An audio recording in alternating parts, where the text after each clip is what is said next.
Hello and welcome. I'm Deathface and in today's video I'm gonna talk about a new type of series called Tips for Noobs from a Noob, which is just technically what it seems. Is me telling you guys tips to win more games as killer or survivor. But for today I'm gonna give you guys just tips of how to win chases and games as killer. So let's get right into it. Okay, so I had to, by the way, I enter on a game with bots because I have no friends, so I cannot enter a custom alone.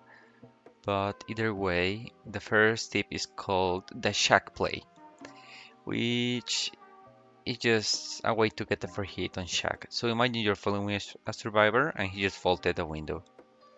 And so you just get here, there is no way to hit him, you cannot reach it before he vaults. So when he sees you going here, he might go around the shack. So what I like to do is just stand still here. I show my red light. So for those who don't know, when a survivor is getting chased by the killer, they can see a little red light in front of the killer. So if I'm seeing that way, he's gonna see a red light in front of where I'm seeing. But if I'm doing like this, he will not see any red light because I'm not seeing that way. So either way, when he vaulted, I like to come here and just stand still, show my red light. So when he sees it, he's gonna freak out and start running this way. And he will say, okay, he's coming around here, I'm gonna go inside.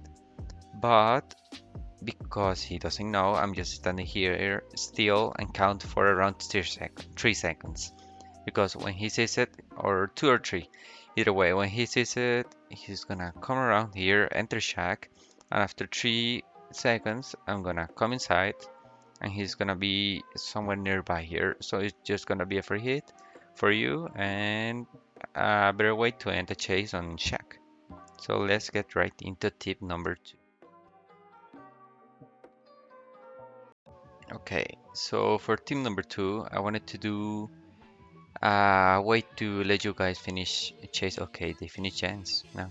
Well, either way, it's called Moonwalk. So imagine you're following a survivor right here. He's making a lot of distance. Let's say you're around pallet and he's here. So when you're following, he's gonna see you're coming, and he might start going there. But what you want to do is to start going back in Moonwalk because he's not gonna see the red light, so he doesn't know you're right there. And when you do like this, he's gonna maybe be here, he's gonna be here, depends on the survivor. So either way, when he knows you're going around there, they open the door. When they know you're going around there, you can start Moonwalk so he doesn't see the red light and come like this. So you're gonna get another way of after hit and end chases faster. Also, by the way, don't do this so often because they're gonna catch up and they will start paying more attention of if you're doing moonwalk or not. And also don't do this on a low build because they can see you move. So either way, I lost against bots. Let's get right into tip number 3.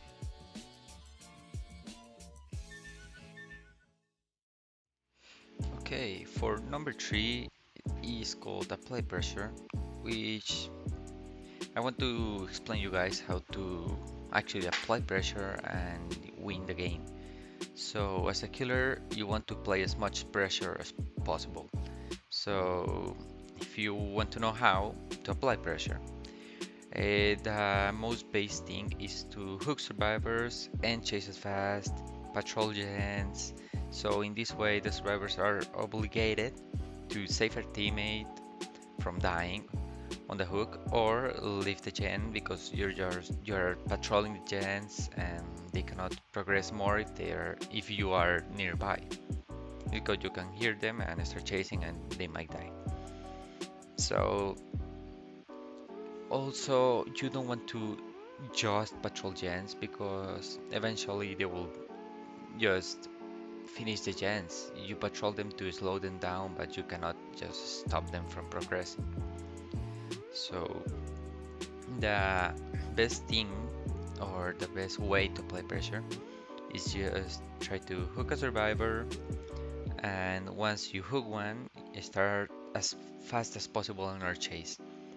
Because in that way you have one on hook, one chasing, the other one is going to save, and only one survivor on gens. But that normally if they are really good survivors and if they're in communication, which normally it doesn't happen. So it normally could be one hook, one chasing, two saving. So in that way there is no one on gens, you are playing a lot of pressure because they have to save the teammate unless they're just selfish and don't care about him and just want to finish the gen, then well, but either way you get a kill. Once you get a kill, it becomes much easier because if you again hook one survivor, so one is dead, one on hook, you're chasing one. The last survivor can finish ends and let the other survivor die or go into save. They have to heal, you have to finish gens, and in that time you might finish another chase. You hook them and it starts the loop again. You hook, chase, kill, hook, chase, and again, again, again. So just make sure to not only patrol, chase as much as possible, kill as much as possible. And either way, so that's all the tips I can give you today, guys. I want to know if you want to see more of this series, if you want to see more survivor, more killer tips. But either way, see you guys on the next one. Bye. Dale a tu cuerpo alegría Macarena, que tu cuerpo para darle alegría y cosa buena. Dale a tu cuerpo alegría Macarena, hey Macarena. Hey Macarena.